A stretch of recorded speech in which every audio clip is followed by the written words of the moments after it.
विशुद्ध विज्ञान घनस्वरूपम विज्ञान विस्रारण बद्ध दीक्षम दयानिधिं देहभृतां शरण्यं देवं हयग्रीवमहं प्रपद्ये நமஸ்தபாயே. இன்றைய தினம் ஸ்ரீமத் ஆதிசங்கரர் அருளிய ஸ்ரீ விஷ்ணுபாதாதிகேசாந்த ஸ்தோத்திரம் அதனுடைய ஸ்லோகன் நம்பர் 42, 43 அண்ட் 44. இந்த 3 ஸ்லோகங்கள் என்னென்ன, அதனுடைய தாத்பரியம் என்ன அப்படிங்கிறத நாம அனுபவிக்க இருக்கோம். சென்ற வகுப்புல எம்பெருமானுடைய நெற்றி, அதுல இருக்கக்கூடிய புருவ வரிசை எப்படி இருக்கு, அப்படி அழகாக காணக்கூடிய அந்த புருவ வரிசைய இந்த 42வது ஸ்லோகம் மூலமா வர்ணிக்கிறார். ப்ரூஹுனா அந்த நெற்றியில இருக்கக்கூடிய புருவம், அந்த புருவம் எப்படி வளைந்து இருக்கு, அழகாக இருக்கு அப்படிங்கிறத போன ஸ்லோகத்தையும் வர்ணிச்சார். அதை தொடர்ந்து இன்றைய தினத்திலையும் அந்த புருவம் எப்படி காணப்படுறது அப்படிங்கிறத மேலும் வர்ணிக்கிறார் இந்த 42வது ஸ்லோகம் மூலமா. அது என்ன ஸ்லோகம், அதனுடைய தாத்பரியம் என்ன அப்படிங்கிறத நாம பார்க்கலாம். பாருங்க, ஸ்லோகம் நம்பர் 42. என்ன ஸ்லோகம் அது பாருங்க. லக்ஷ்மாகாராலகாலி ஸ்புரதலிக சசாங்க அர்த்தசந்தர்ஷமீலான் நேத்ராம்போஜ பிரபோதோத்சுக நிபிருததராம் லீனபிருங்கச்சடாபே லக்ஷ்மீநாதஸ்ய லக்ஷீகிருத விபுதகணாம் பாங்கபாணாசனார்த்த சாயேனோ பூரிபூதி பிரசவ குசலதே ப்ரூலதே பாலயேதாம். லக்ஷ்மாகாராலகாலி ஸ்புரதலிக சசாங்கார்த்த சந்தர்ஷமீலன் நேத்ராம்போஜ பிரபோதோத்சுக நிருபததராம் லீனபிருங்கச்சடாபே லக்ஷ்மீநாதஸ்ய லக்ஷீகிருத விபுதகணாம் பாங்கபாணஸ்ஸனார்த்தத் சாயேனோ பூரிபூதி பிரசவ குசலதே ப்ரூலதே பாலயேதாம் அப்படிங்கிறது 42வது ஸ்லோகம். எம்பெருமானுடைய திருமுக மண்டலத்தில் இருக்கக்கூடிய ப்ரூஹுன புருவங்கள், அந்த புருவங்கள் ப்ரூலதே பாலயேதாம் எங்களை காக்கட்டும் அப்படிங்கிறார். அது எப்படி இருக்குனாக்கா, எம்பெருமானுடைய திருமுக மண்டலத்துல ஒரு அடையாளமான ஒரு கரையை இட்டா மாதிரி இருக்கு, ஒரு மை தீட்டினா மாதிரி இருக்கு. அந்த ஆகாரம், ஆகாரம்னா தோற்றம். மேலும் பாருங்கோ, அது கேசத்தோடு அமைந்த நெற்றியாகிய அப்படியே அரைவட்ட சந்திரன், 2 புருவங்களுக்கு மத்தியில எம்பெருமானுடைய அந்த திருமுகம் நடுவுல ஒரு பல்லம் இருக்கு, அதுல நடனமாடின்னு இருக்கான்னு ஏற்கனவே பார்த்தோம். மத்தியே அப்படின்னும் போது அந்த 2 புருவம் எப்படி இருக்குனாக்கா, ஒரு அடையாளத்தின் மை தீட்டப்பட்ட மாதிரி இருக்கு. அர்த்த சந்திரன் போல காணப்படுது இல்லையா? எப்படி காணப்படுது? அர்த்த சந்திரன், 2 சந்திரன், ஒரு சந்திரனை வெட்டி பாதி பாதியா இந்த பக்கம் ஒன்னும் அந்த பக்கம் ஒண்ணு கண்ணுக்கு மேலே வச்சா எப்படி இருக்குமோ அந்த மாதிரி அந்த நெற்றியாகியது அரைவட்ட சந்திரன் அப்படிங்கிற தோற்றத்துல அழகா தெரிகிறது. கண்கள் மூடி இருக்கு. அந்த மூடிய கண்கள் எப்படி இருக்குனாக்கா, தாமரை இதழ்கள் மலர்வதை எதிர்நோக்கி புடைசூழ அந்த புருவம்னு சொன்னோம் இல்லையா, அந்த புருவங்கள்லாம் வண்டுகளுடைய வரிசையா இருக்கான். அது அந்த எம்பெருமானுடைய கமலம்னு சொல்லக்கூடிய தாமரை மலர் மலராதா அப்படிங்கிறத எதிர்நோக்கி வரிசையா காத்துன்னு இருக்கான் எம்பெருமானுடைய அந்த புருவ வரிசைகள் அப்படிங்கிற மாதிரி இங்க காண்பிச்சு கொடுக்கிறார். எம்பெருமானுடைய அந்த புருவ வரிசைகள் இருக்கு இல்லையா, அது எப்படி இருக்கு அப்படின்னாக்கா, வண்டுகள் வரிசையா உட்கார்ந்துட்டு இருக்கு. அப்படி வரிசையா உட்கார்ந்துட்டு இருக்க வண்டு எதற்காக வரிசையா உட்கார்ந்து காத்துட்டு இருக்குனாக்கா, அந்த புருவத்துக்கு கீழே எம்பெருமானுடைய கமலம் இருக்கு. நேத்ராம்போஜ பிரபோதோ சுக நிருபததரா லீன பிருங்கச்சடாபே, பிருங்கான வண்டு, நேத்ராம்போஜ பிரபோதோத்சுகா அந்த நேத்திரம் அப்படிங்கிறது கண்கள் திறக்காதா? பிரபோதோத்சுக நிருபுதரா லீனபிருங்க சடாபே. யாருடைய கண்கள்? லக்ஷ்மிநாதஸ்ய. அத லக்ஷீகிருத விபுதகண பாங்கபானாசனார்த்த சாயேனோ பூரி பூதி பிரசவ குசலதே ப்ரூலதே பாலயேதாம். இப்போ எம்பெருமானுடைய அந்த நெற்றி, அதுல காணக்கூடிய புருவம், அந்த 2 புருவம் எதை மாதிரி இருக்குனாக்கா ஒரு அடையாள கரையோட இருக்கு. மேலும் கேசம் தான் அதனுடைய அடையாளம் இல்ல. அந்த புருவனால கேசம் தானே, அதுல வரிசையா கேசம் இருக்கு. அந்த கேசமானது எப்படி தெரிகிறதுனாக்கா அதனுடைய ஆகாரம் இல்லையா, அதாவது அர்த்த சந்திரன் போல தெரிகிறது. இந்த பக்கம் ஒரு பாதி சந்திரன், அரைவட்ட சந்திரன், அந்த பக்கம் ஒரு அரைவட்ட சந்திரன் போல இருக்கு. மூடிய கண்கள். அப்படி மூடிய கண்களை எதுக்காக அந்த புருவங்கள் வண்டு மாதிரி வரிசையா உட்கார்ந்துருக்குன்னு வர்ணிக்கிறார்னா, அந்த எம்பெருமானுடைய கண் அப்படிங்கிற தாமரை மலர் போன்ற கண்கள் மலராதா அப்படிங்கிறத எதிர்நோக்கி லக்ஷ்மிநாதஸ்ய லக்ஷீகிருத, அதை எதிர்நோக்கி காத்துருக்கு. லக்ஷ்மிநாதனுடைய திருக்கண்கள் மூடி இருக்கு, அதற்கு மேல புருவம் இருக்கு. அந்த புருவம் அழகான ரோமங்களுடைய வரிசையால அமைஞ்சிருந்தாலும் அது வண்டுகள் வரிசையா உட்கார்ந்து இருக்க மாதிரி இருக்கு. சரி சுவாமி, வண்டு ஏன் அங்க வந்து உட்கார்ந்து இருக்கணும் வரிசையா அப்படின்னாக்கா, அந்த புருவத்துக்கு கீழே தாமரை மலர் போன்ற மூடிய கண்கள் மூடி இருக்கு, அது திறக்காதான வண்டுகள் காத்துட்டு இருக்கு. அந்த தாமரை மலருக்குள்ள சென்று மகரந்தத்தை எடுக்கிறதுக்காக இப்படியாக வர்ணிக்கிறார் சுவாமிங்க. லக்ஷ்மாகாரா இல்லையா, லக்ஷ்மாகாராலகாலி ஸ்புரதலித சசாங்கார்த்த சந்தர்ஷ மீலன். அதாவது அர்த்த சந்திரன் போல இருக்கக்கூடியது அழகா எப்படி இருக்குனாக்கா, நேத்ராம்போஜ பிரபோதோத் சுக நிருபதரா லீனபிருங்க சடாபே. வண்டுகள் அமைதியா உட்கார்ந்து இருக்கான், பிருங்கான வண்டு அது உட்கார்ந்து இருக்கு. ஏன்? நேத்ராம்போஜ பிரபோதோத் சுக நிருபதா, அந்த கண்கள் மெல்ல மெல்ல திறக்காதா, அதற்குள்ள நாம் சென்று மகரந்தத்தை சாப்பிட மாட்டோமான்னு வண்டுகள்லாம் உட்கார்ந்து இருக்கு. யாருடைய கண்கள்? லக்ஷ்மிநாதஸ்ய. லக்ஷ்மிநாதா ஸ்ரீமன் நாராயணனுடைய அந்த கண்கள். லக்ஷீகிருத விபுதகணா பாங்கபானாசனார்த்த சாயேனோ இல்லையா, அது மேல பாருங்க, அது அப்பேற்பட்ட அந்த புருவமானது நமக்கு பூரி பூதி பிரசவ குசலதே. என்ன சொல்றார் அப்படின்னாக்கா, லக்ஷ்மிநாதனது புருவ வரிசை வண்டுகள் போல இருக்கு, அது எனக்கு செல்வ செழிப்பை தந்து எங்களை காக்க வேண்டும் அப்படிங்கிறதாக ஒவ்வொரு ஸ்லோகத்துக்கும் ஒரு பலஸ்ருதி கொடுக்கிறார் சுவாமி. அதான் ரொம்ப ஆச்சரியம். ஏன் ஸ்தோத்திரங்களை நாம சொல்லணும், ஏன் ஸ்தோத்திரங்களை நாம கேட்கணும் அப்படின்னாக்கா, ஒவ்வொரு ஸ்லோகத்துக்கும் ஒரு பலன் அப்படிங்கிற மாதிரி அழகா காண்பிச்சு கொடுக்கிற. லக்ஷ்மாகாரால காளி ஸ்புரதலிக சசாங்கார்த்த சந்தர்ஷமீலன் நேத்ராம்போஜ பிரபோதோ சுக நிருபதரா லீனபிருங்க சடாபே. லக்ஷ்மிநாதஸ்ய லக்ஷீகிருத விபுதகணா பாங்கபானாசனார்த்த சாயேனோ பூரி பூதி பிரசவ குசலதே ப்ரூலதே பாலயேதாம். பாலயேத்தன எங்களை காக்க வேண்டும். என்ன சொல்லி காக்கணுங்கிறார்? அடையாளக்கரையோடு திகழக்கூடிய கேசம், அத நெற்றியில இருக்கக்கூடிய கேசம், புருவத்தில் இருக்கக்கூடிய கேசத்தோடு அமைந்த நெற்றியாகிய அது எப்படி இருக்கு? மேலும் அரைவட்ட சந்திரன் போல காட்சி அளிக்கக்கூடிய அது. அதற்கு கீழே மூடிய கண்கள் இருக்கு.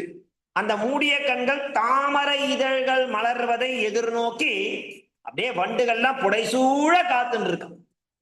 அப்படி புடைசூழ காத்துட்டு இருக்கக்கூடிய வண்டின் வரிசை போல இருக்கக்கூடிய லக்ஷ்மிநாதனது புருவ வரிசையானது அது நம்முடைய செல்வ செழிப்பை அதிகரித்து இல்லையா, எங்களை காக்க வேண்டும். ப்ரூலதே பாலயேதாம். அந்த எப்பெருமானுடைய புருவன்னு சொல்லக்கூடிய நெற்றி வரிசையா வண்டுகள் அமர்ந்திருக்க மாதிரி கருமை நிறத்தோட காணப்படக்கூடியது. எம்பெருமானுடைய திருவடிக்கு மேல இருக்கு, திருவடி மூடி இருக்கு. அந்த திருவடி ஓபன் பண்ணாதா, திறந்து நம்மளை பார்க்காதா, அதற்குள்ள நாம் சென்று மகரந்தத்தை அருந்த மாட்டோமான்னு காத்துட்டு இருக்கோம். அப்பேற்பட்ட அந்த புரூலதே இல்லையா பாலையே தாம், எங்களுக்கு சகலவிதமான செல்வங்களையும் தந்து எங்களை காக்க வேண்டும் அப்படிங்கிறதாக இந்த 42வது ஸ்லோகம் மூலமா எம்பெருமானுடைய திருமுக மண்டலத்தில் இருக்கக்கூடிய புருவ வரிசையை வர்ணிச்சிட்டார். அதை தொடர்ந்து என்ன பண்ண போறார்? 43வது ஸ்லோகம் பாருங்க. ரூக்ஷஸ்மாரேக்ஷுஜாபச்சுத சரணிகர க்ஷீண லக்ஷ்மி லக்ஷ்யமீ கடாட்சத் புல்லத் பத்மமாலா விலசிதமகித ஸ்பாட்டிகை ஷாணலிங்கம் பூயாத் பூயோ விபூத்யை மம புவனபதேஹே ரூலதாத் துவந்தமத்யாத் உத்தம் தத் புண்ட்ரமத்யே மூர்த்வம் ஜனி மரணதமஹ கண்டனம் மண்டனம் ச ரூக்ஷஸ்மாரேக்ஷுஜாபச்சுத சரணிகர க்ஷீணலக்ஷ்மீகரா கடாட்ச புரோத்புல்லத் பத்மமாலா விலசித மகிம ஸ்பாட்டிகை ஷாணலிங்கம் பூயாத் பூயோ விபூத்யை மம புவனபதே ரூலதா துந்தமத்யாத் உத்தம் தத் புண்ட்ரமூர்த்வம் ஜனி மரணதமஹ கண்டனம் மண்டனம் ச. பெருமானுடைய இந்த 2 நெற்றியை வர்ணிச்சார். அந்த 2 நெற்றிக்கு மத்தியில ஆரம்பிச்சு ஊர்துவ புன்றம். ஊர்துவ புன்றம்னா என்னதுனாக்கா திருமண் காப்பு. எம்பெருமானுடைய அகண்ட நெற்றி.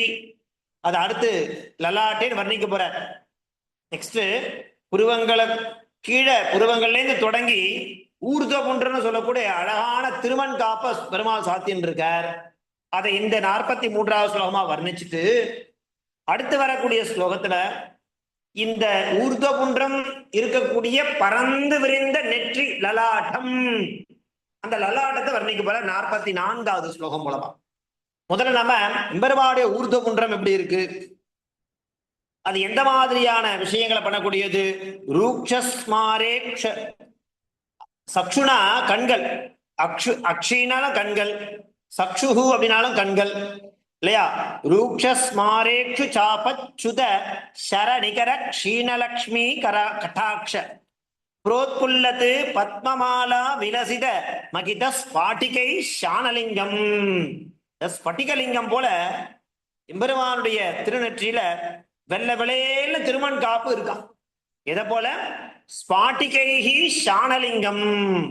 இந்த ஸ்பட்டிகலிங்கம் இருக்கு இல்லையா, எப்படி அது தூய்மையா வெண்மை நிறமா காணப்படுமோ அந்த மாதிரி எம்பெருமானுடைய திருமுக மண்டலத்துல நெற்றியில அழகான ஊர்துவ புன்றம், ஊர்துவன மேல் நோக்கி திருமண் காப்பானது இடப்பட்டிருக்கு. அப்படி அந்த உலக நாயகனாக திறங்கக்கூடிய ஸ்ரீமன் நாராயணனுடைய இரு புருவங்களுக்கு இடையே மேல் நோக்கி ஊர்துவ புன்றம். அது என்ன குறிக்கிறதுனாக்கா பிறப்பு இறப்பு, அந்த அப்பேற்பட்ட இருளை அழிக்கக்கூடியது. சாதாரணமா எம்பெருமானுடைய திருமுக மண்டலத்தில் இருக்கக்கூடிய அந்த திருமண் காப்பு அப்படிங்கிறது ஒரு அலங்கார மாத்திரமே இல்லை. அது என்ன காண்பிச்சு கொடுக்குறதுனாக்கா பிறப்பு இறப்புங்கிற இருளை அழிக்கக்கூடிய அலங்காரமா இருந்து இல்லையா, என்னுடைய ஐஸ்வர்யத்தை வளர்க்கட்டும் அப்படிங்கிற பாருங்க. புரோத்புல்ல பத்மமாலா விலசித மகித ஸ்பாட்டிகை ஷாணலிங்கம் பூயோ பூயாத் பூயோ விபூத்யை மம புவனபதேஹே. ஏ புவனபதே, புவனனா உலகம், பதினா நாயகன், இந்த உலகத்திற்கெல்லாம் நாயகனாக விளங்கக்கூடிய அந்த நாராயணனுடைய இல்லையா புரூலதா துவந்த மத்தியாது. புரூஹுனா புருவம், அதனுடைய மத்தியே நடுவில் துவந்தம், 2 இருக்கு இல்லையா. திருமண் அப்படிங்கிறது எப்படி இருக்குனாக்கா 2 வெள்ளை நிறமாக இருக்கும், நடுவுல ஒரு மஞ்சளோ சிகப்போ இருக்கும். அது அந்த மஞ்சளோ சிகப்போன்றது லக்ஷ்மி மகாலட்சுமியை காண்பிச்சு கொடுக்கக்கூடியது, சகல ஐஸ்வர்யத்தையும் கொடுக்கக்கூடியது நம்ம அர்த்தம் புரிஞ்சுக்கணும். இந்த 2ம் எதுக்கு அப்படின்னாக்கா வெண்மை நிறமாக காணக்கூடிய அந்த 2ம் மேல் நோக்கி இருக்கு இல்லையா ஊர்துவ புன்றம், அது பிறப்பு இறப்பு அப்படிங்கிற இருளை அழிக்கக்கூடியதா இருந்துருக்கு. அப்படி பிறப்பு இறப்புங்கிற இருளை அழித்து என் ஐஸ்வர்யத்தை வளர செய்யணும் அப்படிங்கிறதுக்காக மேல் நோக்கி இடணும். திருமண மேல் நோக்கி இடணும், கீழே இருந்துதான் மேல போகும். புருவங்களுக்கு மத்தியிலே யாரு? புவனபதேகே உலகநாயகனுடைய புரூலதா துவந்த மத்தியே, இரண்டு புருவங்களுக்கு மத்தியே ஆரம்பிச்சு இல்லையா, உத்தம் தத்து புன்றம் ஊர்துவம், மேல் நோக்கி இடப்பட்ட இரண்டு வெண்மை நிறமா இருக்கு. அது மேலேயே பார்த்தோம். ஸ்பாட்டிகைஹி ஷானலிங்கம், ஸ்பட்டிகலிங்கம் போல வெண்மையா காணப்படுது அந்த வெள்ளை அப்படிங்கிறது. நடுவில் இருக்கக்கூடிய அந்த மஞ்சள் மகாலட்சுமி தாயாருடைய கடாட்சம், எப்பவும் ஐஸ்வர்யத்தையே கொடுக்கக்கூடியது. அப்படி இருக்கக்கூடிய தத்து புன்றம் ஊர்துவம் ஜன மரண தமஹா, ஜனினா பிறக்கிறது, மரணம்னா இறக்கிறது. இதனுடைய தமஹா கண்டனம் மண்டனம் ச, இதனுடைய பிறப்பு இறப்பு ஆகிய இரு விஷயங்களை இருள்னு சொல்றார். அதை அழிச்சு அலங்காரமா இருந்து என் ஐஸ்வர்யத்தை வளர செய்யக்கூடிய அந்த ஊர்த குன்றம் இல்லையா, அது என்ன பண்றது? இப்போ கோபம் கொண்ட மன்மதனுடைய வில்லிருந்து செல்லக்கூடிய பானங்களால அடங்கிய லட்சுமியின் கடாட்சம் போல மலர்ந்த செந்தாமரை மாலையோட விளங்கக்கூடிய அந்த ஸ்படிகலிங்கம் போல விளங்குகிறது. அதை பார்த்தாலே மன்மத பானம், ஒரு மன்மதன் அம்பு செலுத்தினான்னா எப்படி ஒரு ஆகர்ஷணம் தோணுமோ, அந்த மாதிரி எம்பெருமானுடைய ஊர்த குன்றம் இருக்கு இல்லையா, நெற்றியில அழகாக இடப்பட்ட திருமண் காப்பு, அதை வர்ணிக்கிறார். அந்த திருமண் காப்பு எப்பேற்பட்டதுனாக்கா, நம்முடைய பிறப்பு இறப்புன்னு சொல்லக்கூடிய அந்த விஷயங்களை அழித்து சகல விதமான ஐஸ்வர்யம் என்ன நாம மோட்சம் இத்தியத்தகா, வேற என்ன இருக்க போறது? இகலோகம் பரலோகம் எல்லாத்திலுமே நம்ம கேட்க போறது என்னன்னாக்கா, அதாவது நித்தியம் ஆனந்தம், சௌக்கியம், பரமானந்தம் அதை தரக்கூடியது.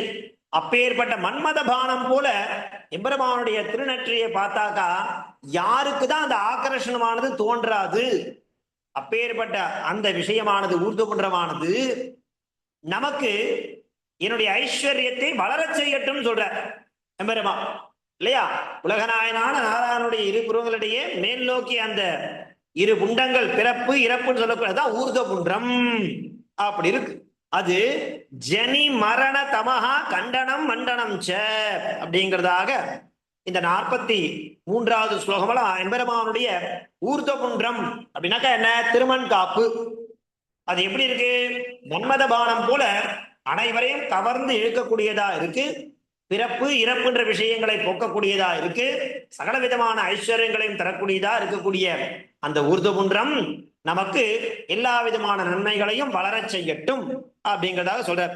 ரூக்ஷஸ்மாரேக்ஷுஜாபச்சுத சரணிகர க்ஷீணலக்ஷ்மி க்ஷீணலக்ஷ்மி கட்டாட்ச புரோத்புல்லத் பத்மமாலா விலசித மகித ஸ்பாட்டிகை ஷானலிங்கம் பூயாத் பூயோ விபூத்யை மம புவனபதேஹே ப்ரூலதா துவந்த மத்யாத் உத்தம் தத் புன்றமூர்த்வம் ஜனி மரணதமஹ கண்டனம் மண்டனம் ச ரூக்ஷஸ்மாரேக்ஷுஜாபச்சுத சரணிகர க்ஷீணலக்ஷ்மி கட்டாட்ச புரோத்புல்லத் பத்மமாலா விலசித மகிம ஸ்பாட்டிகை ஷானலிங்கம் பூயாத் பூயோ விபூத்யை மம புவனபதே ப்ரூலதா துவந்த மத்யாத் உத்தம் தத் புன்றமூர்த்வம் ஜனி மரணதமஹ கண்டனம் மண்டனம் ச அப்படிங்கிறதாக 43வது ஸ்லோகமானது அமைஞ்சிருக்கு.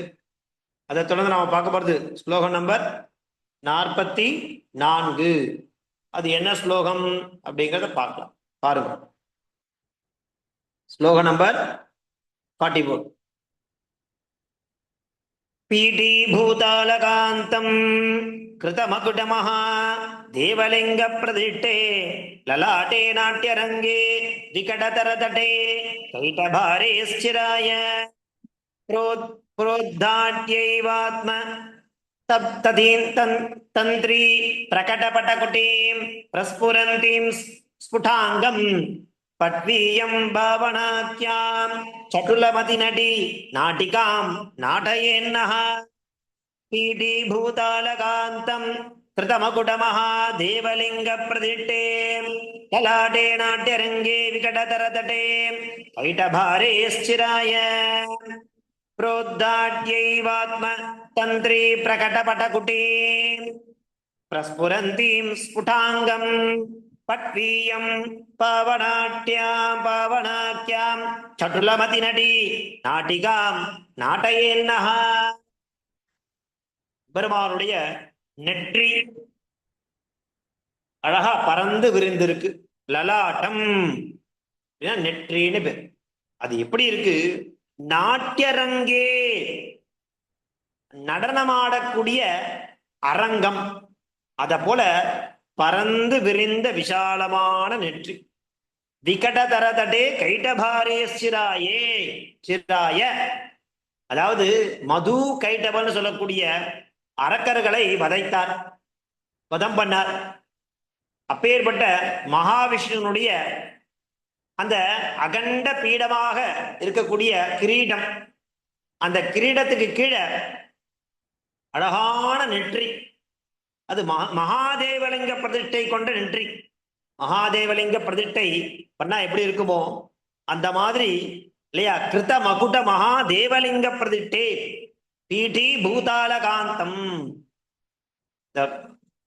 இத பூமியில மது கைடவன் சொல்லக்கூடிய 2 அரக்கர்களை வதைத்து விஷ்ணு என்ன பண்றார் அப்படின்னாக்கா, ஒரு அழகத்த பீடமா வச்சுட்டு இருக்கார், ஒரு கிரீடம் அணிஞ்சுட்டு இருக்கார். அந்த கிரீடத்துக்கு கீழே மகாதேவலிங்க பிரதிஷ்டை கொண்ட நெற்றியாகிய நாடக மேடை. அது எப்படி இருக்கு? கைட்டபாரேஸ்வராய, வெகு காலமா இல்லையா ஒரு நாடக மேடையோட இருந்துட்டு இருக்கார். அப்படி தான் சோர்வாகிய பெரிய கூடாரத்தை போட்டு இல்லையா தெளிவாய் தெரியும். அதாவது சூக்ஷ்மம் அப்படிங்கிறது எம்பெருமானுடைய ஒரு விஷயம். சூக்ஷ்மம் அப்படின்னா 2 விஷயம், ஸ்தூலம் சூக்ஷ்மம்னு. சூக்ஷ்மமா எம்பெருமானுக்கு அது ஒரு விசேஷம். என்னன்னாக்கா, நம்ம இந்த பிரளய காலத்துல பார்க்கலாம், ஒரு ஆளிலையிலேயே என்ன பண்ணுவார் எம்பெருமான்,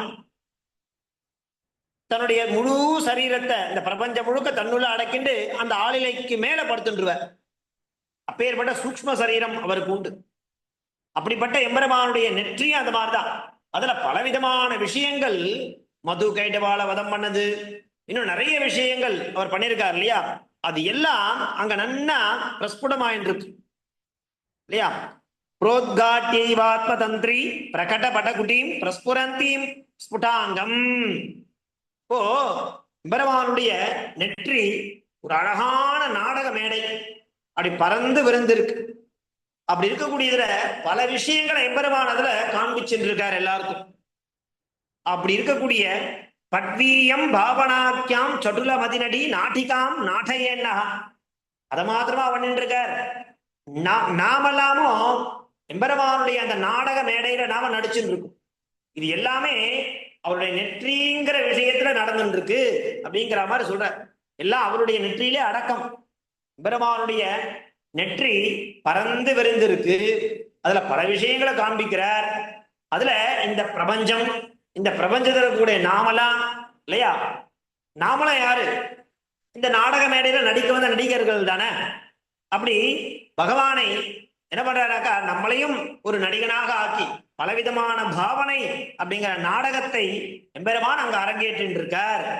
அது அரங்கேற்றட்டும். அப்பேற்பட்ட நாடக மேடையாக விளங்கின்றிருக்கு எம்பெருமானுடைய நெற்றி அப்படிங்கிற மாதிரி லலாட்டே. அதுல கைட்டபாரேஸ்வராய, மது கைட்டபாலுடைய வதம் என்ன, இன்னும் பல பல விஷயங்கள் என்னெல்லாம் அழகா அதுல காண்பிச்சுட்டு இருக்க. அப்படி நல்லா ஸ்பஷ்டமா தெரிஞ்சுட்டு இருக்கு அந்த எம்பெருமானுடைய நெற்றின்னு சொல்லக்கூடிய அரங்கத்துல.